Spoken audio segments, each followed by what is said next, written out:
യോശുവയുടെ പുസ്തകം 21 മുതൽ 24 വരെയുള്ള അധ്യായങ്ങളെ ആസ്പദമാക്കിയിട്ടുള്ള ബൈബിൾ ക്വിസിലേക്ക് ഏവർക്കും സ്വാഗതം.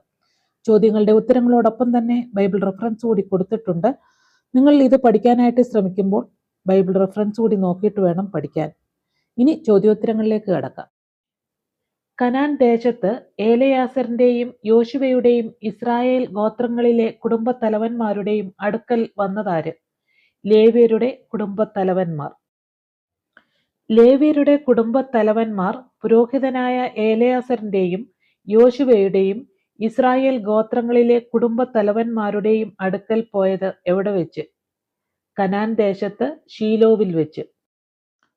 ലേവ്യരുടെ കുടുംബത്തലവന്മാർ യോശുവയോട് ചോദിച്ച അവകാശങ്ങൾ എന്തെല്ലാമാണ്?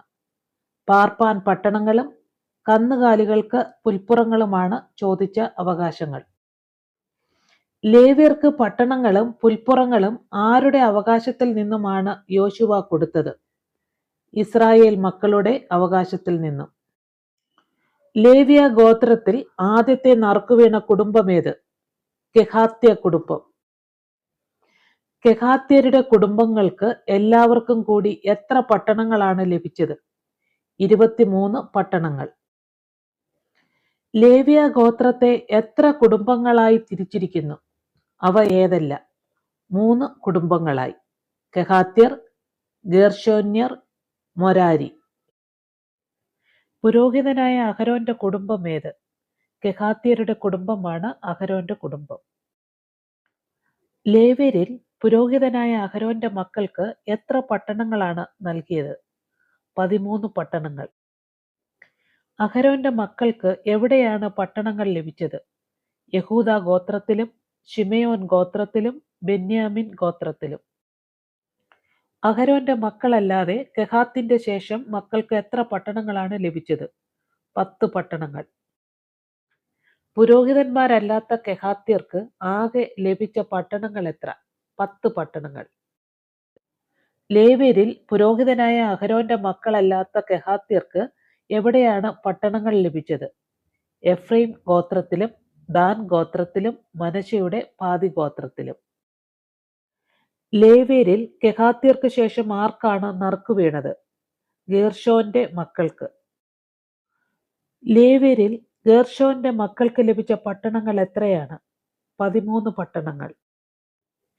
ലേവ്യരിൽ മൊരാരിയുടെ മക്കൾക്ക് ലഭിച്ച പട്ടണങ്ങൾ എത്രയാണ്? 12 പട്ടണങ്ങൾ. ഗേർശോന്റെ മക്കൾക്ക് എവിടെയാണ് പട്ടണങ്ങൾ ലഭിച്ചത്? ഇസാക്കാർ ഗോത്രത്തിലും ബാശാനിലെ മനശ്ശെയുടെ പാതി ഗോത്രത്തിലും. ലേവ്യരിൽ അവസാനത്തെ നറുക്ക് ലഭിച്ചത് ആർക്ക്? മൊരാരിയുടെ മക്കൾക്ക്. മൊരാരിയുടെ മക്കൾക്ക് എവിടെയാണ് പട്ടണങ്ങൾ കിട്ടിയത്? രൂബേൻ ഗോത്രത്തിലും ഗാദ് ഗോത്രത്തിലും സെബൂലൻ ഗോത്രത്തിലും. മൊരാരിയുടെ മക്കൾക്ക് എത്ര പട്ടണങ്ങളാണ് കിട്ടിയത്? 12 പട്ടണങ്ങൾ. യഹൂദ മലനാട്ടിൽ ഹെബ്രോനും അതിനു ചുറ്റുമുള്ള പുൽപ്പുറങ്ങളും കിട്ടിയത് ആർക്കാണ്? അഹരോന്റെ മക്കൾക്ക്. ലേവി മക്കളിൽ കെഹാത്യരുടെ കുടുംബങ്ങളിൽ ആദ്യത്തെ അവകാശം ലഭിച്ചത് ആർക്കാണ്? അഹരോന്റെ മക്കൾക്ക്. കെഹാത്യർക്ക് ലഭിച്ച പ്രധാന കനാൻ ദേശം ഏതായിരുന്നു? ഹെബ്രോൻ. ഹെബ്രോൻ നഗരവുമായി ബന്ധപ്പെട്ട് അർബ എന്ന പേരുകാരൻ ആരായിരുന്നു? അനാക്കിന്റെ അപ്പൻ. യെഫുന്നയുടെ മകനായ കാലേബിന്റെ ഗോത്രമേത്? യഹൂദ ഗോത്രം. ഹെബ്രോനോട് ചേർന്ന നിലങ്ങളും ഗ്രാമങ്ങളും ആർക്കാണ് ലഭിച്ചത്? യെഫുന്നയുടെ മകനായ കാലേബിന്. പുരോഹിതനായ അഹരോന്റെ മക്കൾക്ക് കിട്ടിയ സങ്കേത നഗരം ഏതാണ്? ഹെബ്രോൻ. യോശുവയുമായി ഉടമ്പടി ചെയ്ത് അഭയം പ്രാപിച്ച ഗിബെയോന്യരുടെ ദേശം ഏത് ഗോത്രത്തിനാണ് ലഭിച്ചത്? ബെന്യാമിൻ ഗോത്രത്തിന്. സങ്കേത നഗരമായ ശേക്കേം ലേവ്യരിൽ ലഭിച്ചത് ആർക്കാണ്? അഹരോന്റെ മക്കളല്ലാത്ത കെഹാത്യർക്ക്. കെഹാത്തിന്റെ ശേഷം മക്കളായ ലേവ്യർക്ക് ഏത് ഗോത്രത്തിൽ നിന്നാണ് അവകാശം ലഭിച്ചത്? എഫ്രൈം ഗോത്രം, ദാൻ ഗോത്രം, മനശ്ശെയുടെ പാതി ഗോത്രത്തിൽ നിന്നും. കെഹാത്തിന്റെ ശേഷം മക്കളായ ലേവ്യർക്ക് ലഭിച്ച അവകാശത്തിലെ സങ്കേത നഗരം ഏതാണ്? എഫ്രേമിലെ ഷേക്കേം. ലേവ്യരിൽ ഗേർഷോന്യർക്ക് ലഭിച്ച അവകാശത്തിലെ സങ്കേത നഗരം ഏതെല്ലാം? ബാഷാനിലെ ഗോലാനും ഗലീലയിലെ കേദേശും. ബാഷാനിലെ മനശ്ശെയുടെ പാതി ഗോത്രത്തിൽ നിന്ന് അവകാശം ലഭിച്ച ലേവ്യ കുടുംബം ഏത്? ഗേർഷോന്യ കുടുംബം. സങ്കേത നഗരമായ ഗിലെയാദിലെ രാമോത്ത് ആർക്കാണ് ലഭിച്ചത്? ലേവ്യരിൽ മെരാർ കുടുംബങ്ങൾക്ക്. ഇസ്രായേൽ മക്കളുടെ അവകാശത്തിൽ ലേവ്യ ഗോത്രത്തിൽ ആകെ ലഭിച്ച പട്ടണങ്ങൾ എത്രയാണ്? 48 പട്ടണങ്ങൾ. യഹോവ പൂർവ്വ പിതാക്കന്മാരോട് സത്യം ചെയ്തതുപോലെ ശത്രുക്കളിൽ നിന്ന് ജനത്തിന് എന്തു നൽകി സഹായിച്ചു? സ്വസ്ഥത നൽകി സഹായിച്ചു. യഹോവ ഇസ്രായേൽ ഗൃഹത്തോട് അരുളിച്ചെയ്ത വാഗ്ദാനങ്ങളെക്കുറിച്ച് എന്താണ് പറഞ്ഞിരിക്കുന്നത്? ഒന്നും വൃഥാവാകാതെ സകലവും നിവൃത്തിയായി. ലേവ്യ ഗോത്രത്തിൽ അവസാനം നറുക്കു ലഭിച്ച കുടുംബമേത്? മെരാരി കുടുംബം. വാഗ്ദാനങ്ങളിൽ ഒന്നും വൃഥാവാകാതെ സകലവും നിവൃത്തിയായി എന്ന് പറഞ്ഞിരിക്കുന്നത് ഏത് ഗ്രഹത്തെക്കുറിച്ചാണ്? ഇസ്രായേൽ ഗ്രഹത്തെക്കുറിച്ചാണ് പറഞ്ഞിരിക്കുന്നത്. യോശുവയുടെ പുസ്തകത്തിൽ പാതി ഗോത്രം എന്നതുകൊണ്ട് ഉദ്ദേശിക്കുന്നത് ആരെയാണ്? മനശ്ശെയുടെ ഗോത്രത്തെയാണ് പാതി ഗോത്രം എന്നതുകൊണ്ട് ഉദ്ദേശിക്കുന്നത്. യോശുവ അനുഗ്രഹിച്ച് തങ്ങളുടെ അവകാശ ദേശത്തേക്ക് യാത്രയച്ചത് എത്ര ഗോത്രങ്ങളെയാണ്? രൂബേന്യ ഗോത്രം, ഗാദ്യ ഗോത്രം, മനശ്ശെയുടെ പാതി ഗോത്രം. കിഴക്കുള്ള 2 ഗോത്രങ്ങളെ യോശുവ അഭിനന്ദിച്ചതിന്റെ കാരണം എന്തായിരുന്നു? സഹോദരന്മാരെ വിട്ടുപിരിയാതെ യഹോവയുടെ കൽപ്പന പ്രമാണിച്ചതിനാൽ. സഹോദരന്മാരെ വിട്ടുപിരിയാതെ ദൈവമായ യഹോവയുടെ കൽപ്പന പ്രമാണിച്ച് നടന്നിരിക്കുന്നു എന്ന് യോശുവ ആരെക്കുറിച്ചാണ് പറഞ്ഞത്? രൂബേന്യരും ഗാദ്യരും മനശ്ശെയുടെ പാതി ഗോത്രത്തെയും കുറിച്ച്. ദേശത്തിന് സ്വസ്ഥത വന്നതിന് ശേഷം യോശുവ അഭിനന്ദിച്ച ഗോത്രങ്ങൾ ഏതെല്ലാമായിരുന്നു? രൂബേന്യരും ഗാദ്യരും മനശ്ശെയുടെ പാതി ഗോത്രങ്ങളും. രൂബേന്യരോടും ഗാദ്യരോടും മനശ്ശെയുടെ പാതി ഗോത്രത്തോടും എവിടേക്ക് പൊയ്ക്കൊള്ളുവാനാണ് യോശുവ പറഞ്ഞത്? തങ്ങളുടെ വീടുകളിലേക്കും അവകാശ ദേശത്തേക്കും. യോർദാന് കിഴക്കുള്ള അവരുടെ അവകാശത്തേക്ക് യോശുവ മടക്കി അയച്ച ഗോത്രങ്ങൾ ഏതെല്ലാം? രൂബേന്യ, ഗാദ്യ, പാതി മനശ്ശെ ഗോത്രങ്ങൾ. യഹോവ വാഗ്ദത്തം ചെയ്തതുപോലെ ദേശത്തിന് സ്വസ്ഥത നൽകിയെന്ന് യോശുവ പറഞ്ഞതിന്റെ അർത്ഥം എന്താണ്? ശത്രുക്കളെ അകറ്റി ദേശം കൈവശമാക്കാൻ കഴിഞ്ഞതിനാൽ. യോർദാന്റെ കിഴക്കേ ഗോത്രങ്ങൾക്കുള്ള അവകാശഭൂമി നൽകിയ നേതാവ് ആരാണ്? മോശ. യോശുവ രൂബേന്യരോടും ഗാദ്യരോടും മനശ്ശെയുടെ പാതി ഗോത്രത്തോടും തങ്ങളുടെ വീടുകളിലേക്കും അവകാശ ദേശത്തേക്കും മടങ്ങിപ്പൊയ്ക്കൊള്ളുവാൻ പറഞ്ഞത് എന്തുകൊണ്ട്? ദൈവമായ യഹോവ അവരുടെ സഹോദരന്മാർക്ക് താൻ വാഗ്ദത്തം ചെയ്തതുപോലെ സ്വസ്ഥത നൽകിയിരുന്നതുകൊണ്ട്. യോർദാന് കിഴക്ക് അവകാശ ദേശത്തേക്ക് പുറപ്പെടുന്ന 2.5 ഗോത്രങ്ങൾക്ക് യോശുവ നൽകിയ ഉപദേശങ്ങൾ എന്തായിരുന്നു? 1. യഹോവയെ സ്നേഹിക്കുക. 2. യഹോവയുടെ കൽപ്പനകൾ പ്രമാണിക്കുക. 3. യഹോവയെ സേവിക്കുക. 4. മോശയുടെ കൽപ്പനകളും ന്യായപ്രമാണങ്ങളും അനുസരിക്കുക. കിഴക്കുള്ള 2.5 ഗോത്രങ്ങളോട് യഹോവയെ എങ്ങനെ സേവിക്കണമെന്നാണ് യോശുവ പറഞ്ഞത്? പൂർണ്ണ ഹൃദയത്തോടും പൂർണ്ണ മനസ്സോടും കൂടെ. തങ്ങളുടെ വീടുകളിലേക്ക് മടങ്ങിപ്പോകുമ്പോൾ യോർദാൻ അക്കരെ അവകാശം ലഭിച്ച ഗോത്രങ്ങളോട് യോശുവ എന്താണ് കൽപ്പന കൊടുത്തത്? യഹോവയുടെ ദാസനായ മോശ കൽപ്പിച്ചിട്ടുള്ള കൽപ്പനയും ന്യായപ്രമാണവും ആചരിപ്പാൻ ഏറ്റവും ജാഗ്രതയുള്ളവരായിരിപ്പീനെന്ന്. യഹോവയുടെ ദാസനായ മോശ ഇസ്രായേൽ മക്കളോട് കൽപ്പിച്ചിട്ടുള്ള കൽപ്പന എന്തെല്ലാമാണ്? ദൈവമായ യഹോവയെ സ്നേഹിക്കുകയും അവന്റെ എല്ലാ വഴികളിലും നടന്ന് അവന്റെ കൽപ്പനകൾ പ്രമാണിക്കുകയും അവനോട് പറ്റിച്ചേർന്ന് പൂർണ്ണ ഹൃദയത്തോടും പൂർണ്ണ മനസ്സോടും കൂടെ അവനെ സേവിക്കുകയും ചെയ്യണം എന്നുള്ള കൽപ്പന. ദൈവമായ യഹോവയെ എങ്ങനെ സേവിക്കണമെന്നാണ് മോശ കൽപ്പിച്ചത്? പൂർണ്ണ ഹൃദയത്തോടും പൂർണ്ണ മനസ്സോടും കൂടെ സേവിക്കണമെന്ന്. യോർദാൻ അക്കരെയുള്ള 2.5 ഗോത്രങ്ങളെ യോശുവ തങ്ങളുടെ വീടുകളിലേക്ക് അയച്ചത് എങ്ങനെയാണ്? മോശ കൽപ്പിച്ചിട്ടുള്ള കൽപ്പനയും ന്യായപ്രമാണവും ആചരിപ്പാൻ ഏറ്റവും ജാഗ്രതയുള്ളവരായിരിപ്പീൻ എന്ന് പറഞ്ഞ് അവരെ അനുഗ്രഹിച്ചു യാത്രയച്ചു. യോർദാൻ അക്കരെ പടിഞ്ഞാറ് യോശുവ അവകാശം കൊടുത്ത ഗോത്രം ഏത്? മനശ്ശെയുടെ പാതിഗോത്രം. ശത്രുക്കളുടെ പക്കൽ നിന്ന് കിട്ടിയ കൊള്ള സഹോദരന്മാരുമായി പങ്കിടുവാൻ പറഞ്ഞത് ആരായിരുന്നു? യോശുവ. യോർദാൻ അക്കരെയുള്ള 2.5 ഗോത്രങ്ങളോട് വീടുകളിലേക്ക് മടങ്ങിപ്പോകുമ്പോൾ എന്തെല്ലാം കൊണ്ടുപോകാനാണ് യോശുവ പറഞ്ഞത്? നാൽക്കാലികൾ, വെള്ളി, പൊന്ന്, ചെമ്പ്, ഇരുമ്പ്, വസ്ത്രം എന്നിവ. രൂബേന്യരും ഗാദ്യരും മനശ്ശെയുടെ പാതിഗോത്രവും എവിടേക്കാണ് മടങ്ങിപ്പോയത്? അവരുടെ അവകാശദേശമായ ഗിലെയാദ് ദേശത്തേക്ക്. 2.5 ഗോത്രങ്ങൾ ഗിലെയാദിലെ അവകാശദേശത്തേക്ക് മടങ്ങിപ്പോയത് കനാൻ ദേശത്തിലെ ഏത് സ്ഥലത്ത് നിന്നാണ്? ഷീലോവിൽ നിന്ന്. ഗിലെയാദിലേക്ക് മടങ്ങി വന്ന 2.5 ഗോത്രങ്ങൾ ആദ്യം ചെയ്തത് എന്തായിരുന്നു? യോർദാൻ സമീപത്തൊരു യാഗപീഠം പണിതു. 2.5 ഗോത്രങ്ങൾ എവിടെ എത്തിയപ്പോഴാണ് യാഗപീഠം പണിതത്? കനാൻ ദേശത്തിലെ യോർദാന്യ പ്രദേശങ്ങളിൽ എത്തിയപ്പോൾ. 2.5 ഗോത്രങ്ങൾ പണിത യാഗപീഠത്തെ എങ്ങനെയാണ് വിവരിച്ചിരിക്കുന്നത്? കാഴ്ചയ്ക്ക് വലുതായിരിക്കുന്ന ഒരു യാഗപീഠം പോലെ.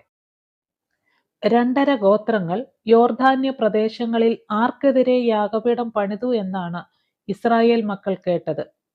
ഇസ്രായേൽ മക്കൾക്കെതിരെ യാഗപീഠം പണിതു എന്ന്.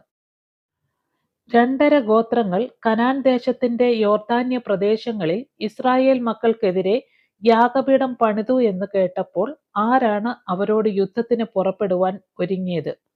ഇസ്രായേൽ മക്കളുടെ സഭ മുഴുവനുമാണ്. യോർദാന്യ പ്രദേശങ്ങളിൽ യാഗപീഠം പണിത 2.5 ഗോത്രങ്ങളോട് യുദ്ധം ചെയ്യുവാൻ ഇസ്രായേൽ മക്കൾ ഒരുമിച്ച് കൂടിയത് എവിടെയായിരുന്നു? ഷീലോവിൽ വെച്ച്. യോർദാൻ അക്കരെയുള്ള 2.5 ഗോത്രങ്ങൾ യാഗപീഠം പണിതു എന്ന് കേട്ടപ്പോൾ ഇസ്രായേൽ മക്കൾ അവരുടെ അടുക്കലേക്ക് ആരെയാണ് അയച്ചത്? ഫീനെഹാസിനെയും 10 പ്രഭുക്കന്മാരെയും. ഫീനെഹാസിന്റെ പിതാവിന്റെ പേരെന്താണ്? പുരോഹിതനായ എലെയാസർ. ഫീനെഹാസിനൊപ്പം ഉണ്ടായിരുന്ന 10 പ്രഭുക്കന്മാർ ആരായിരുന്നു? ഇസ്രായേലിയ സഹസ്രങ്ങളുടെ തലവന്മാർ. ഗിലെയാദിലെ 2 ഗോത്രങ്ങളുടെ അടുക്കലേക്ക് ഫീനെഹാസിനൊപ്പം എത്ര പ്രഭുക്കന്മാരാണ് പോയത്? 10 പ്രഭുക്കന്മാർ. 2.5 ഗോത്രങ്ങൾ പണിത യാഗപീഠം എന്തിനു വേണ്ടി എന്നാണ് ഇസ്രായേൽ മക്കളോട് പറഞ്ഞത്? യഹോവയോട് മത്സരിക്കേണ്ടതിന് പണിത യാഗപീഠം എന്നാണ് ഇസ്രായേൽ മക്കളോട് പറഞ്ഞത്. ഫീനെഹാസും 10 പ്രഭുക്കന്മാരും ഇസ്രായേൽ മക്കളുടെ സഭയെ വിളിച്ചിരുന്നത് എന്താണ്? യഹോവയുടെ സഭ എന്നാണ്. യാഗപീഠം പണിതത് മൂലം 2.5 ഗോത്രങ്ങൾ എന്തു ചെയ്തു എന്നാണ് ഇസ്രായേൽ സഭ പറയുന്നത്? യഹോവയെ വിട്ടുമാറുവാൻ തക്കവണ്ണം ഇസ്രായേലിന്റെ ദൈവത്തോട് ദ്രോഹം ചെയ്തു എന്ന്. ഇസ്രായേലിന്റെ ഏത് അകൃത്യമാണ് ഫീനെഹാസും ഇസ്രായേൽ മക്കളും യോർദാൻ അക്കരെയുള്ള 2.5 ഗോത്രങ്ങളെ ഓർമ്മിപ്പിക്കുന്നത്? പേയോർ സംബന്ധിച്ചുണ്ടായ അകൃത്യം.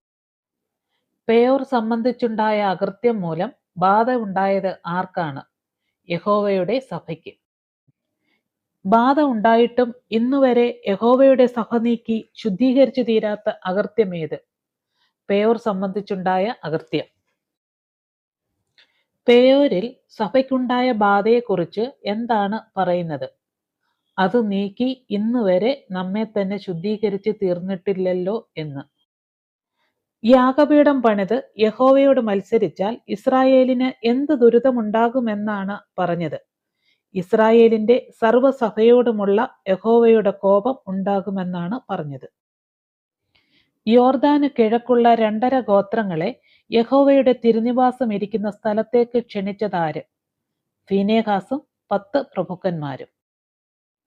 തങ്ങളുടെ അവകാശദേശം അശുദ്ധമെന്ന് വരികിൽ എന്തു ചെയ്യുവാനാണ് ഫീനെഹാസും 10 പ്രഭുക്കന്മാരും 2.5 ഗോത്രത്തോട് പറഞ്ഞത്? യഹോവയുടെ തിരുനിവാസം ഇരിക്കുന്നതായ യഹോവയുടെ അവകാശത്തേക്ക് കടന്നു വന്ന് തങ്ങളുടെ ഇടയിൽ അവകാശം വാങ്ങുവാനായിട്ട്. യഹോവയുടെ തിരുനിവാസം എവിടെയാണ് സ്ഥിതി ചെയ്യുന്നത്? യഹോവയുടെ അവകാശദേശത്ത്. യോർദാൻ അക്കരെയുള്ള 2.5 ഗോത്രങ്ങളോട് ഇസ്രായേൽ സഭയുടെ പ്രതിനിധികളായ ഫീനെഹാസും 10 പ്രഭുക്കന്മാരും ആരോട് മത്സരിക്കരുതെന്നാണ് പറഞ്ഞത്? യഹോവയോടും യഹോവയുടെ സഭയോടും. ഒരുവന്റെ പാപം എല്ലാ ഇസ്രായേലിനെയും ബാധിച്ചതിന് ആരെയാണ് ഉദാഹരിച്ചിരിക്കുന്നത്? സേരഹിന്റെ മകനായ ആഖാനെയാണ് ഉദാഹരിച്ചിരിക്കുന്നത്. യഹോവയുടെ യാഗപീഠം ഒഴികെ മറ്റൊരു യാഗപീഠം പണിത് യഹോവയോട് മത്സരിക്കുന്നത് നന്നല്ല എന്നതിന് ഉദാഹരണം എന്താണ്? ആഖാൻ ശപഥാർപ്പിത വസ്തു സംബന്ധിച്ച് കുറ്റം ചെയ്യുകയാൽ കോപം ഇസ്രായേലിന്റെ സർവ്വസഭയുടെയും മേൽ വന്നത്. തങ്ങൾ യാഗപീഠം പണിതത് ആരറിയുന്നു എന്നാണ് 2.5 ഗോത്രങ്ങൾ പറഞ്ഞത്. സർവവല്ലഭനാകുന്ന ദൈവമായ യഹോവ തന്നെ അറിയുന്നു എന്നാണ് പറഞ്ഞത്. കിഴക്കുള്ള 2.5 ഗോത്രങ്ങൾ അവരുടെ ദൈവമായ യഹോവയെ എങ്ങനെയാണ് വിശേഷിപ്പിച്ചത്? സർവവല്ലഭനെന്ന്. യഹോവയോടുള്ള മത്സരത്താലോ ദ്രോഹത്താലോ തങ്ങൾ യാഗപീഠം പണിതത് എങ്കിൽ എന്ത് സംഭവിക്കട്ടെ എന്നാണ് 2.5 ഗോത്രങ്ങൾ പറഞ്ഞത്? യഹോവയുടെ രക്ഷ അവർക്കില്ലാതെ പോകട്ടെ എന്ന്. തങ്ങൾ യാഗപീഠം പണിതത് എന്തിനല്ല എന്നാണ് 2.5 ഗോത്രങ്ങൾ പറഞ്ഞത്? യഹോവയെ വിട്ടുമാറേണ്ടതിനോ യാഗങ്ങൾ അർപ്പിക്കുവാനോ ആയിരുന്നില്ല എന്നാണ് 2.5 ഗോത്രങ്ങൾ പറഞ്ഞത്. കിഴക്കുള്ള 2.5 ഗോത്രങ്ങൾ യാഗപീഠം പണിതത് എന്തിനു വേണ്ടിയായിരുന്നു? ഇസ്രായേലിന്റെ ദൈവമായ യഹോവയുമായി ഒരു കാര്യവും ഓഹരിയും ഇല്ലെന്നും ഭാവിയിൽ പടിഞ്ഞാറുള്ള ഗോത്രങ്ങൾ ഞങ്ങളുടെ മക്കളോട് പറഞ്ഞാൽ അവർ യഹോവയെ ഭയപ്പെടാതിരിക്കുവാൻ സംഗതി വരുന്നതുകൊണ്ട് ഒരു സാക്ഷിയായി ഇരിപ്പാനും വേണ്ടി ആയിരുന്നു യാഗപീഠം പണിതത്. കിഴക്കുള്ള 2.5 ഗോത്രങ്ങൾ നിർമ്മിച്ച യാഗപീഠം ഭാവിയിൽ എന്തുദ്ദേശം നിറവേറ്റുമെന്നാണ് അവർ കരുതിയത്? ഇനിയുള്ള സന്തതികൾക്ക് മധ്യേ ഒരു സാക്ഷിയായി ഇരിക്കേണ്ടതിനായി. തങ്ങളുടെ പിതാക്കന്മാർ ഉണ്ടാക്കിയിട്ടുള്ള യഹോവയുടെ യാഗപീഠത്തിന്റെ പ്രതിരൂപം ഉണ്ടാക്കിയത് ആരെല്ലാമാണ്? 2.5 ഗോത്രങ്ങൾ. കിഴക്കുള്ള 2.5 ഗോത്രങ്ങളുടെ യാഗപീഠത്തെ ഭാവിയിൽ അവരുടെ മക്കൾക്ക് മറ്റ് ഇസ്രായേൽ മക്കളോട് എന്തു പറയുവാൻ ഇടയാകും? ഞങ്ങളുടെ പിതാക്കന്മാർ ഉണ്ടാക്കിയിട്ടുള്ള യഹോവയുടെ യാഗപീഠത്തിന്റെ പ്രതിരൂപം കാൺമീനെന്ന് മറുപടി പറയുവാനായിട്ട് ഇടയാകും. യഹോവയോട് ഈ അകൃത്യം ചെയ്തിട്ടില്ലായ്ക കൊണ്ട് യഹോവ നമ്മുടെ മധ്യേ ഉണ്ട് എന്ന് 2.5 ഗോത്രങ്ങളോട് പറഞ്ഞതാര്? പുരോഹിതനായ ഏലയാസറിന്റെ മകൻ ഫീനെഹാസ്. 2.5 ഗോത്രങ്ങൾ പണിത യാഗപീഠത്തിന് നൽകിയ പേര് എന്താണ്? ഏത്. യാഗപീഠത്തിന് ഏതെന്ന് പേരിട്ടതിന്റെ അർത്ഥമെന്ത്? യഹോവ തന്നെ ദൈവം എന്നതിന് ഇത് നമ്മുടെ മധ്യേ സാക്ഷി എന്ന്. 22-ാം അധ്യായത്തിൽ എത്ര യാഗങ്ങളെക്കുറിച്ചാണ് പറഞ്ഞിരിക്കുന്നത്? 4 യാഗങ്ങളെക്കുറിച്ച്. യഹോവ ഇസ്രായേലിന് സ്വസ്ഥത നൽകിയത് എങ്ങനെ? ചുറ്റുമുള്ള സകല ശത്രുക്കളെയും അടക്കിയാണ് സ്വസ്ഥത നൽകിയത്. യോശുവ വയസ്സ് എന്ന് വൃദ്ധനായ ശേഷം ആരെയെല്ലാമാണ് വിളിച്ചുകൂട്ടിയത്? എല്ലാ ഇസ്രായേലിനെയും അവരുടെ മൂപ്പന്മാരെയും പ്രധാനികളെയും ന്യായാധിപന്മാരെയും പ്രമാണികളെയുമാണ് വിളിച്ചുകൂട്ടിയത്. യഹോവ ഇസ്രായേൽ നിമിത്തം ആരോട് ചെയ്തതൊക്കെയാണ് അവർ സ്വന്തം കണ്ണുകൊണ്ട് കണ്ടത്? യഹോവ സകല ജാതികളോടും ചെയ്തതൊക്കെയും. ഇസ്രായേൽ ജനത്തോടൊപ്പം അവർക്ക് വേണ്ടി യുദ്ധം ചെയ്തത് ആരെന്നാണ് യോശുവ പറഞ്ഞത്? ദൈവമായ യഹോവ. ദേശം ഗോത്രങ്ങൾക്ക് അവകാശമായി നറുക്കിട്ട് ഭാഗിച്ചത് ആരായിരുന്നു? യോശുവ. ഏതെല്ലാം ദേശങ്ങളാണ് യോശുവ ഇസ്രായേൽ ഗോത്രങ്ങൾക്ക് അവകാശമായി നറുക്കിട്ട് വിഭാഗിച്ചു കൊടുത്തത്? യോർദാൻ മുതൽ പടിഞ്ഞാറോട്ട് മഹാസമുദ്രം വരെ ശേഷിപ്പുള്ള ജാതികളുടെയും യോശുവ സംഹരിച്ചു കളഞ്ഞിട്ടുള്ള സകല ജാതികളുടെയും ദേശം. ശേഷിക്കുന്ന ജാതികളെ ഇസ്രായേലിന്റെ ദൃഷ്ടിയിൽ നിന്ന് ആരാണ് ഓടിച്ചു കളയുന്നത്? ദൈവമായ യഹോവ. ഏത് കാര്യത്തിൽ ഉറപ്പുള്ളവരായിരിപ്പീൻ എന്നാണ് യോശുവ ജനത്തോട് ആവശ്യപ്പെടുന്നത്? മോശയുടെ ന്യായപ്രമാണ പുസ്തകം പ്രമാണിക്കുന്നതിൽ. ഗോത്രങ്ങളുടെ ഇടയിൽ ജാതികൾ ശേഷിച്ചിരിക്കുന്നതിനാൽ യോശുവ എന്തുപദേശമാണ് അവർക്ക് നൽകിയത്? അവരോട് ഇടകലരരുത് എന്ന ഉപദേശം. ആരോട് ഇടകലരരുത് എന്നാണ് യോശുവ ഇസ്രായേലിനോട് പറഞ്ഞത്? അവരുടെ ഇടയിൽ ശേഷിച്ചിരിക്കുന്ന ജാതികളോട്. തങ്ങളുടെ ഇടയിൽ ശേഷിച്ചിരിക്കുന്ന ജാതികളോട് എങ്ങനെ വർത്തിക്കണമെന്നാണ് യോശുവ ഇസ്രായേലിനോട് പറഞ്ഞത്. അവരോട് ഇടകലരരുത്, അവരുടെ ദേവന്മാരുടെ നാമം ജപിക്കുകയും അത് ചൊല്ലി സത്യം ചെയ്യുകയും അരുത്, അവയെ സേവിക്കുകയും നമസ്കരിക്കുകയും അരുത്. ഗോത്രങ്ങളുടെ ഇടയിൽ ജാതികൾ ശേഷിച്ചിരിക്കുന്നതിനാൽ ദൈവമായ യഹോവയുടെ ഭക്തി എങ്ങനെയായിരിക്കണം? ദൈവമായ യഹോവയോട് പറ്റിച്ചേർന്നിരിക്കണം. യഹോവ തന്റെ ജനത്തിന്റെ മുമ്പിൽ നിന്ന് നീക്കിക്കളഞ്ഞ ജാതികളുടെ ശക്തിയെക്കുറിച്ച് എന്താണ് യോശുവ പറഞ്ഞത്? വലിപ്പവും ബലവുമുള്ള ജാതികളെന്ന്. ഇസ്രായേൽ മക്കളിൽ ഒരുത്തന് 1000 പേരെ ഓടിക്കാൻ സാധിച്ചത് എന്തുകൊണ്ടാണ്? യഹോവ വാഗ്ദാനം ചെയ്തതുപോലെ അവർക്ക് വേണ്ടി യുദ്ധം ചെയ്തതുകൊണ്ട്. യഹോവ തന്റെ ജനത്തിനു വേണ്ടി യുദ്ധം ചെയ്തതുകൊണ്ട് അവരിൽ ഒരുത്തൻ എത്ര പേരെ ഓടിക്കത്തക്ക വിധം തുല്യമായിരുന്നു? ഒരുത്തൻ 1000 പേരെ ഓടിക്കത്തക്ക വിധം തുല്യമായിരുന്നു. ഇസ്രായേൽ ജനത പൂർണ്ണ മനസ്സോടെ ഏറ്റവും ജാഗ്രതയായിരിപ്പീൻ എന്ന് യോശുവ പറയുന്നത് എന്തിന്? ദൈവമായ യഹോവയെ സ്നേഹിക്കുന്നതിൽ. യഹോവയെക്കുറിച്ച് യോശുവ നൽകുന്ന കൽപ്പന എന്താണ്? യഹോവയെ സ്നേഹിപ്പാൻ പൂർണ്ണ മനസ്സോടെ ഏറ്റവും ജാഗ്രതയുള്ളവരായിരിപ്പിൻ എന്ന കൽപ്പന. ഏത് കൽപ്പന ലംഘിച്ചാലാണ് ശേഷിക്കുന്ന ജാതികളെ യഹോവ ജനത്തിന്റെ ഇടയിൽ നിന്ന് നീക്കിക്കളയുകയില്ല എന്ന് യോശുവ അറിയിച്ചത്? ജാതികളോട് ചേർന്ന് വിവാഹബന്ധം ചെയ്യുകയും അവരോട് ഇടകലരുകയും ചെയ്താൽ. തങ്ങളുടെ ഇടയിലുള്ള ജാതികളോട് ചേർന്ന് വിവാഹ സംബന്ധം ചെയ്യുകയും അവരുമായി ഇടകലരുകയും ചെയ്താൽ എന്ത് സംഭവിക്കുമെന്നാണ് യോശുവ ഇസ്രായേലിയരോട് പറയുന്നത്? ദൈവമായ യഹോവ ജാതികളെ അവരുടെ മുമ്പിൽ നിന്ന് നീക്കിക്കളയുകയില്ലെന്നും അവർക്ക് തന്നിരിക്കുന്ന നല്ല ദേശത്ത് നിന്ന് അവർ നശിച്ചു പോകും വരെ ജാതികൾ അവർക്ക് കുടുക്കും കെണിയും വിലാപ്പുറത്ത് ചമ്മട്ടിയും കണ്ണിൽ മുള്ളും ആയിരിക്കുമെന്നാണ് യോശുവ ഇസ്രായേലിയരോട് പറയുന്നത്. ഇസ്രായേൽ മക്കൾ ജാതികളോട് ഇടകലർന്നാൽ ജാതികൾ അവർക്ക് എന്തായി തീരുമെന്നാണ് യോശുവ മുന്നറിയിപ്പ് നൽകിയത്. ഇസ്രായേൽ മക്കൾ ദേശത്ത് നിന്ന് നശിച്ചു പോകും വരെ ജാതികൾ അവർക്ക് കുടുക്കും കെണിയും വിലാപ്പുറത്ത് ചമ്മട്ടിയും കണ്ണിൽ മുള്ളും ആയിരിക്കുമെന്നാണ് യോശുവ മുന്നറിയിപ്പ് നൽകിയത്. പൈസി എന്ന വൃദ്ധനായ യോശുവ കനാൻ ദേശത്തെ വിശേഷിപ്പിച്ചിരിക്കുന്നത് എന്താണ്? നല്ല ദേശം എന്നാണ് വിശേഷിപ്പിച്ചിരിക്കുന്നത്. യോശുവ തന്റെ മരണസമയം അടുത്തിരിക്കുന്നുവെന്ന് സൂചിപ്പിക്കുന്ന വേദഭാഗം എന്താണ്? ഇതാ ഞാൻ ഇന്ന് സകല ഭൂവാസികളുടെയും വഴിയായി പോകുന്നു എന്ന വേദഭാഗം.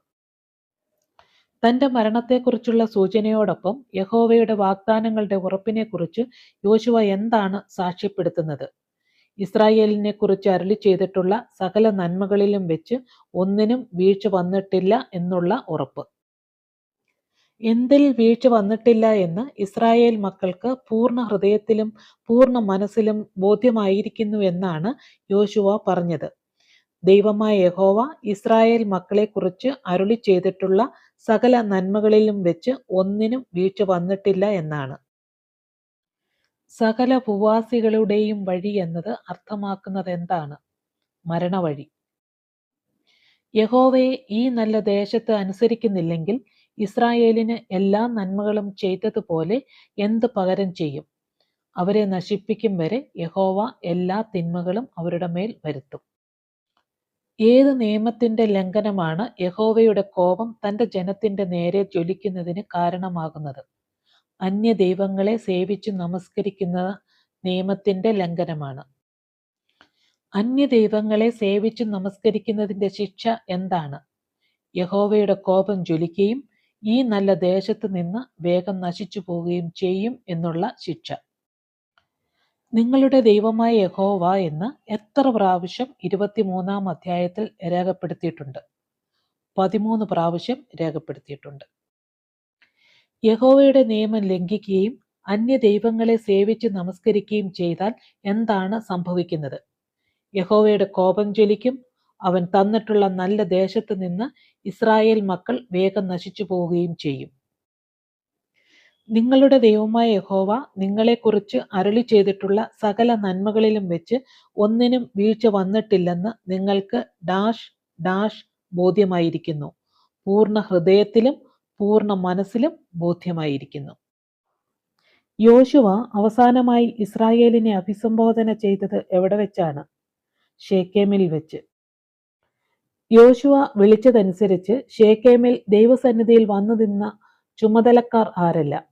ഇസ്രായേലിന്റെ മൂപ്പന്മാരും തലവന്മാരും ന്യായാധിപന്മാരും പ്രമാണികളും. ഷേക്കേമിൽ വന്നുകൂടിയ ഇസ്രായേൽ ജനം എവിടെ നിന്ന് വന്നു എന്നാണ് പറഞ്ഞിരിക്കുന്നത്? ദൈവത്തിന്റെ സന്നിധിയിൽ നിന്ന്. അന്യദൈവങ്ങളെ ആരാധിച്ചു വന്ന ഏത് പൂർവികനെ കുറിച്ചാണ് യോശുവ പറയുന്നത്? തേരഹിനെ കുറിച്ച്. തേരഹിന്റെ മക്കൾ ആരല്ല? Abraham, Nahor. തേരഹ് പണ്ട് പാർത്തിരുന്ന ദേശം ഏതായിരുന്നു? നദിക്കക്കരെ. ആരെയാണ് യഹോവ നദിക്കക്കരെ നിന്ന് കൊണ്ടുവന്ന് കനാൻ ദേശത്തൊക്കെയും സഞ്ചരിപ്പിച്ചത്? പിതാവായ അബ്രഹാമിനെ. യോശുവ എങ്ങനെയാണ് അബ്രഹാമിനെ വിശേഷിപ്പിച്ചിരിക്കുന്നത്? പിതാവായ അബ്രഹാം എന്ന്. നദിക്കക്കരെ നിന്നും ദൈവം അബ്രഹാമിനെ കനാൻ ദേശത്തേക്ക് കൊണ്ടുവന്ന് എങ്ങനെയെല്ലാം അനുഗ്രഹിച്ചു? കനാൻ ദേശത്തൊക്കെയും സഞ്ചരിച്ചും സന്തതിയെ വർദ്ധിപ്പിച്ചു. അബ്രഹാമിന് നൽകിയ കനാൻ ദേശത്തിലെ അവന്റെ സന്തതി ആരായിരുന്നു? ഇസഹാക്ക്. ഇസഹാക്കിനെ കൂടാതെ ആ തലമുറയിൽ പേര് പറഞ്ഞിരിക്കുന്ന മറ്റുള്ളവർ ആരല്ല? യാക്കോബും ഏശാവും.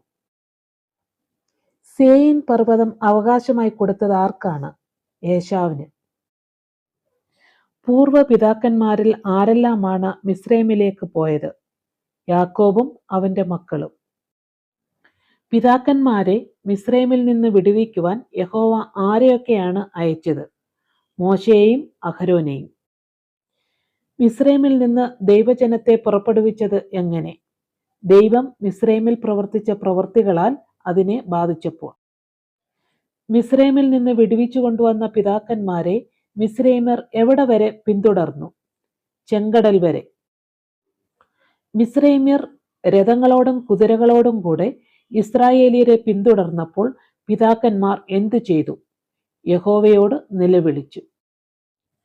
ഇസ്രായേലിയരെ പിന്തുടർന്ന മിസ്രൈമ്യർക്ക് എന്താണ് സംഭവിച്ചത്? യഹോവ ഇസ്രായേലിയർക്കും മിസ്രൈമ്യർക്കും മധ്യേ അന്ധകാരം വെച്ച് കടൽ അവരുടെ മേൽ വരുത്തി അവരെ മുക്കിക്കളഞ്ഞു.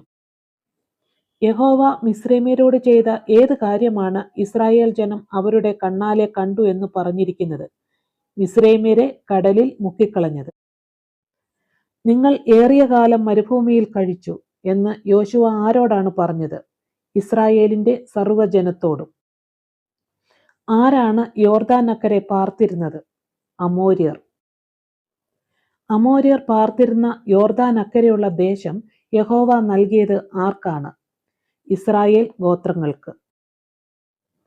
ഇസ്രായേലിനോട് യുദ്ധം ചെയ്യാൻ പുറപ്പെട്ട മോവാബ്യ രാജാവ് ആര്? ബാലാക്ക്. മോവാബ്യ രാജാവായ ബാലാക്ക് ആരുടെ മകനായിരുന്നു? സിപ്പോരിന്റെ മകനായിരുന്നു. മോവാബ്യ രാജാവായ ബാലാക്ക് ഇസ്രായേലിനെ ശപിക്കാനായി ആരെയാണ് വിളിച്ചത്? ബെയോരിന്റെ മകനായ ബിലെയാമിനെ. മോവാബ്യ രാജാവായ ബാലാക്ക് എന്തിനായിട്ടാണ് ബിലെയാമിനെ വിളിപ്പിച്ചത്? ഇസ്രായേലിനെ ശപിക്കാനായിട്ട്. ഇസ്രായേലിനെ ശപിപ്പാനായി വിളിപ്പിച്ച ബെയോരാമിന്റെ മകനായ ബിലെയാം ചെയ്തത് എന്താണ്? അവരെ അനുഗ്രഹിച്ചു. ശപിപ്പാനുള്ള ബിലെയാമിന്റെ അപേക്ഷ കേൾപ്പാൻ മനസ്സില്ലാതെ ഇസ്രായേലിനെ അനുഗ്രഹിച്ചത് ആരെന്നാണ് യോശുവ പറയുന്നത്? യഹോവയായ ദൈവം. യോർദാൻ കടന്ന ഇസ്രായേൽ മക്കൾ എവിടേക്കാണ് വന്നത്? എരിഹോവിലേക്ക്. യോർദാൻ നദി കടന്ന് എരിഹോവിൽ എത്തിയവർ ആര്? ഇസ്രായേൽ ജനത. ഇസ്രായേലിനോട് യുദ്ധം ചെയ്ത 7 ജാതികൾ ഏതല്ല? അമോര്യർ, പെരിസ്യർ, കനാന്യർ, ഹിത്യർ, ഗിർഗസ്യർ, ഹിവ്യർ, യെബൂസ്യർ.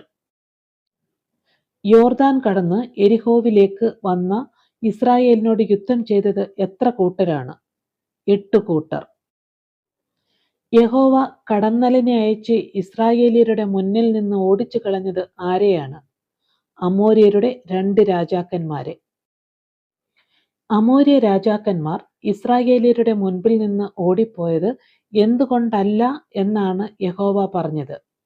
ഇസ്രായേലിന്റെ വാളുകൊണ്ടും വില്ലുകൊണ്ടും അല്ല എന്ന്.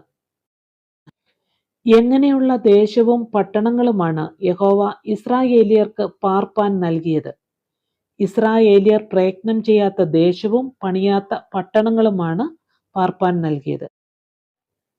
ഇസ്രായേൽ മക്കൾ നട്ടിട്ടില്ലാത്ത ഏതെല്ലാം തോട്ടങ്ങളാണ് അവർക്ക് അവകാശമായത്? മുന്തിരിത്തോട്ടങ്ങളും ഒലിവ് തോട്ടങ്ങളും. ജനത്തെ കനാനിൽ പാർപ്പിച്ച യഹോവയെ സേവിക്കുമ്പോൾ ആരെയാണ് ഉപേക്ഷിക്കേണ്ടത്? നദിക്കക്കരെയും മിസ്രൈമിൽ വെച്ച് പിതാക്കന്മാർ സേവിച്ച ദേവന്മാരെ. യഹോവയെ എങ്ങനെ സേവിക്കണമെന്നാണ് യോശുവ ശേഖേമിൽ വിളിച്ചുകൂട്ടിയ ഇസ്രായേലിയരോട് പറഞ്ഞത്? യഹോവയെ ഭയപ്പെട്ട് അവനെ പരമാർത്ഥതയോടും വിശ്വസ്തയോടും കൂടെ സേവിക്കണമെന്ന്. ആരെ ഭയപ്പെട്ടാണ് പരമാർത്ഥതയോടും വിശ്വസ്തയോടും കൂടെ അവനെ സേവിക്കേണ്ടത്? യഹോവയെ. പിതാക്കന്മാർ നദിക്കക്കരെയും മിസ്രൈമിലും സേവിച്ച ദേവന്മാരെ ഉപേക്ഷിക്കാനായി ഇസ്രായേൽ മക്കളോട് പറഞ്ഞത് ആരാണ്? യോശുവ. യഹോവ സേവിക്കുന്നത് നന്നല്ലെന്ന് തോന്നുന്നെങ്കിൽ ആരെ സേവിക്കാമെന്നാണ് യോശുവ പറഞ്ഞത്? നദിക്കക്കരെ പിതാക്കന്മാർ സേവിച്ച ദേവന്മാരെയോ പാർത്തുവരുന്ന ദേശത്തിലെ അമോര്യരുടെ ദേവന്മാരെയോ?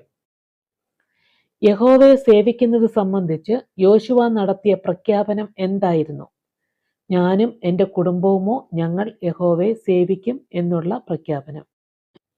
യഹോവയെ ഉപേക്ഷിച്ച് അന്യദൈവങ്ങളെ സേവിപ്പാൻ ഞങ്ങൾക്ക് സംഗതി വരരുതേ എന്ന് യോശുവയോട് പറഞ്ഞതാര്?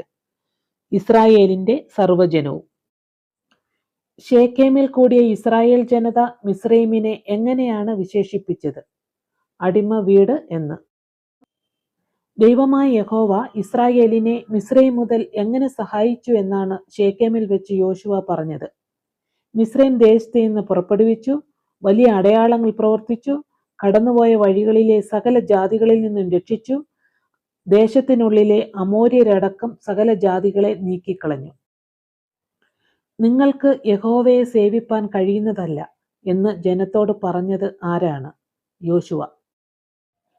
നിങ്ങൾക്ക് യഹോവയെ സേവിപ്പാൻ കഴിയുന്നതല്ല എന്ന് യോശുവ ജനത്തോട് പറഞ്ഞതിൻ്റെ കാരണം എന്താണ്?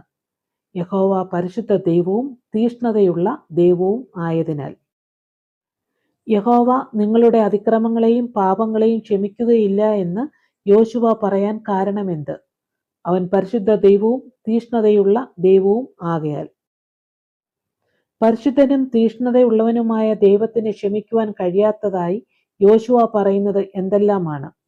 മനുഷ്യന്റെ അതിക്രമങ്ങളും പാപങ്ങളും. നിങ്ങൾക്ക് യഹോവയെ സേവിപ്പാൻ കഴിയുന്നതല്ല എന്ന് ജനത്തോട് പറഞ്ഞത് ആരാണ്? യോശുവ. നന്മ ചെയ്തതുപോലെ തിരിഞ്ഞ് ജനത്തിന് തിന്മ ചെയ്ത് സംഹരിക്കുന്നത് ആരാണ്? യഹോവയായ ദൈവം. ദൈവം മുമ്പേ നന്മ ചെയ്തതുപോലെ തിരിഞ്ഞ് തിന്മ ചെയ്ത് ജനത്തെ സംഹരിക്കുമെന്ന് പറഞ്ഞതിൻ്റെ കാരണമെന്ത്? യഹോവയെ ഉപേക്ഷിച്ച് അന്യദൈവങ്ങളെ സേവിച്ചാൽ. അല്ല, ഞങ്ങൾ യഹോവയെ തന്നെ സേവിക്കും എന്ന് സർവ്വജനവും പറഞ്ഞത് ആരോടാണ്? യോശുവയോട്. ഇസ്രായേല്യർ യഹോവയെ സേവിക്കേണ്ടതിന് അവനെ തിരഞ്ഞെടുത്തിരിക്കുന്നു എന്നതിന് ആരാണ് സാക്ഷികൾ? ഇസ്രായേൽ ജനം. നിങ്ങൾ തന്നെ സാക്ഷികളെന്ന് യോശുവ ജനത്തോട് പറഞ്ഞത് ഏത് കാര്യത്തിലായിരുന്നു? യഹോവയെ സേവിക്കേണ്ടതിന് നിങ്ങൾ അവനെ തിരഞ്ഞെടുത്തിരിക്കുന്നു എന്നതിന്. അതെ, ഞങ്ങൾ തന്നെ സാക്ഷികളെന്ന് യോശുവയുടെ മുൻപിൽ സാക്ഷിച്ചത് ആരാണ്? ഇസ്രായേലിന്റെ സർവ്വജനവും. ഇസ്രായേല്യർ യഹോവയെ സേവിക്കേണ്ടതിന് അവനെ തിരഞ്ഞെടുത്തിരിക്കുന്നതിനാൽ എന്ത് ചെയ്യണമെന്നാണ് യോശുവ പറഞ്ഞത്? അവരുടെ ഇടയിലുള്ള അന്യദൈവങ്ങളെ നീക്കിക്കളഞ്ഞ് ഇസ്രായേലിന്റെ ദൈവമായ യഹോവയെങ്കിലേക്ക് അവരുടെ ഹൃദയം ചായ്ക്കണമെന്നാണ് യോശുവ പറഞ്ഞത്. യോശുവ ഇസ്രായേൽ ജനവുമായി നിയമം ചെയ്തത് എവിടെ വെച്ചാണ്? ശേഖേമിൽ വെച്ച്. ശേഖേമിൽ വെച്ച് ജനവുമായി ഉണ്ടാക്കിയ നിയമപ്രകാരം യോശുവ അവർക്കായി എന്താണ് നിശ്ചയിച്ചത്? ഒരു ചട്ടവും പ്രമാണവും. ഇസ്രായേൽ ജനവുമായി ചെയ്ത നിയമവും ചട്ടവും പ്രമാണവും ഏത് പുസ്തകത്തിലാണ് യോശുവ എഴുതിയിരിക്കുന്നത്? ദൈവത്തിന്റെ ന്യായപ്രമാണ പുസ്തകത്തിൽ. ഇതാ ഈ കല്ല് നമുക്ക് സാക്ഷിയായിരിക്കട്ടെ എന്ന് പറഞ്ഞ് യോശുവ ആ കല്ല് നാട്ടിയത് എവിടെയാണ്? യഹോവയുടെ വിശുദ്ധ മന്ദിരത്തിനരികെയുള്ള കരുവേലകത്തിൻ കീഴെ. ഇതാ ഈ കല്ല് നമുക്ക് സാക്ഷിയായിരിക്കട്ടെ എന്ന് സകല ജനത്തോടും പറഞ്ഞത് ആരാണ്? യോശുവ. ഷേക്കേമിൽ യോശുവ നാട്ടിയ കല്ല് എന്തിന് സാക്ഷിയായി മാറി? യഹോവ ഇസ്രായേലിനോട് കൽപ്പിച്ചിട്ടുള്ള വചനങ്ങളൊക്കെയും കേട്ടിരിക്കുന്നു എന്നതിന് സാക്ഷിയായി മാറി. യോശുവ നാട്ടിയ കല്ല് എന്ത് നിഷേധിക്കാതിരിക്കാനുള്ള സാക്ഷ്യത്തിന്റെ അടയാളമായിരുന്നു? ദൈവത്തെ നിഷേധിക്കാതിരിക്കാനായിട്ടുള്ള. ഷേക്കേമിൽ വന്നുകൂടിയ ജനങ്ങളെ യോശുവ പിന്നീട് എങ്ങോട്ടേക്കാണ് പറഞ്ഞയച്ചത്? താന്താങ്ങളുടെ അവകാശത്തിലേക്ക്. യോശുവയുടെ ആയുഷ്കാലം എത്രയാണ്? 110 സംവത്സരം. യോശുവയെ എവിടെയാണ് അടക്കം ചെയ്തത്? എഫ്രൈം പർവ്വതത്തിലുള്ള തിംനാത്ത് സേരഫിൽ ഗായഷ് മലയുടെ വടക്കുവശത്തായി. ഇസ്രായേൽ ജനം യഹോവയെ എത്ര കാലം സേവിച്ചു? യോശുവയുടെ കാലത്തും യഹോവയുടെ പ്രവൃത്തികളെ അറിഞ്ഞ മൂപ്പന്മാരുടെ കാലത്തൊക്കെയും. യോസെഫിന്റെ അസ്ഥികളെ എവിടെയാണ് അടക്കം ചെയ്തത്? ഷേക്കേമിൽ. ഇസ്രായേൽ മക്കൾ ആരുടെ അസ്ഥികളാണ് മിസ്രൈമിൽ നിന്ന് കൊണ്ടുവന്നത്? യോസെഫിന്റെ അസ്ഥികൾ. ഷേക്കേമിൽ എവിടെയാണ് യോസെഫിന്റെ അസ്ഥികൾ അടക്കിയത്? യാക്കോബ് ഷേക്കേമിന്റെ അപ്പനായ ഹാമോരിന്റെ മക്കളോട് 100 വെള്ളിക്കാശിനു വാങ്ങിയിരുന്ന നിലത്ത്. ആരുടെ കയ്യിൽ നിന്നാണ് ഷേക്കേം പട്ടണം യാക്കോബ് വിലയ്ക്ക് വാങ്ങിയത്? എത്ര കാശ് നൽകി? ഹാമോരിന്റെ മക്കളിൽ നിന്നാണ് ഷേക്കേം പട്ടണം യാക്കോബ് വിലയ്ക്ക് വാങ്ങിയത്. 100 വെള്ളിക്കാശ് നൽകി. ഏലയാസറിന്റെ മകൻ ആരാണ്? ഫീനെഹാസ്. അഹരോന്റെ മകനായ ഏലയാസരെ അടക്കം ചെയ്തത് എവിടെയാണ്? ഫീനെഹാസിന് എഫ്രൈം മലയിൽ കൊടുത്തിരിക്കുന്ന കുന്നിൽ. യോശുവയുടെ സമാപന സന്ദേശം രേഖപ്പെടുത്തിയിരിക്കുന്ന അധ്യായങ്ങൾ ഏതെല്ലാം? യോശുവ 23, 24 അധ്യായങ്ങൾ. ഞാനും എൻ്റെ ഡാഷ് ഡാഷ് ഡാഷ് സേവിക്കും. ഞാനും എൻ്റെ കുടുംബവുമോ ഞങ്ങൾ യഹോവയെ സേവിക്കും. ഞാനും എൻ്റെ കുടുംബവുമോ ഞങ്ങൾ യഹോവയെ സേവിക്കും. ആര് ആരോട് പറഞ്ഞു? യോശുവ സർവ്വജനത്തോടും പറഞ്ഞതാണ്. യഹോവയെ ഉപേക്ഷിച്ച് അന്യദൈവങ്ങളെ സേവിപ്പാൻ ഞങ്ങൾക്ക് സംഗതി വരരുതേ. ആര് ആരോട് പറഞ്ഞു? ഇസ്രായേൽ ജനം യോശുവയോട്. ആകയാൽ ഞങ്ങളും യഹോവയെ സേവിക്കും, അവനല്ലോ ഞങ്ങളുടെ ദൈവം. ആര് ആരോട് പറഞ്ഞു? ഇസ്രായേൽ ജനം യോശുവയോട്. ചേരുംപടി ചേർക്കുക. ഫ്രാത്ത് മഹാനദി, നിയമപ്പെട്ടകം പുരോഹിതന്മാർ, സാരേഥാൻ ആദാം പട്ടണം, ഉരുൾ ഗിൽഗാൽ, ആട്ടിൻകൊമ്പ് കാഹളം, ആഖോർ താഴ്വര ആഖാൻ, അദോനി സേദേക്ക് യെരുശലേം രാജാവ്, ഐവർ 5 പേർ, ഏലയാസർ പുരോഹിതൻ, യെഫുന്ന കാലേബ്, യെബൂസ്യഗിരി യെരുശലേം, കെസാലോൻ യയാരീം മല, മാക്കീർ യുദ്ധവീരൻ, ശെലോഫഹാദ് പെൺമക്കൾ, ബഥേൽ ലൂസ്, രക്തപ്രതികാരകൻ സങ്കേത നഗരം, കിര്യത്ത് അർബ ഹെബ്രോൻ, ബാലാഖ്. യോശുവയുടെ പുസ്തകം 21 മുതൽ 24 വരെയുള്ള അധ്യായങ്ങൾ പഠിക്കാൻ ശ്രമിച്ച നിങ്ങളെ ദൈവം തമ്പുരാൻ അനുഗ്രഹിക്കട്ടെ. നിങ്ങൾക്ക് ഈ വീഡിയോ പ്രയോജനമാകുന്നുവെങ്കിൽ ലൈക്ക് ചെയ്ത് മറ്റുള്ളവരിലേക്ക് കൂടി ഷെയർ ചെയ്ത് കൊടുക്കുക. വീഡിയോയെക്കുറിച്ചുള്ള കമൻറ്റ്സ് അറിയിക്കാൻ മറക്കരുത്. പുതിയ വീഡിയോയുമായി വീണ്ടും കാണാം. Till then bye and God bless you.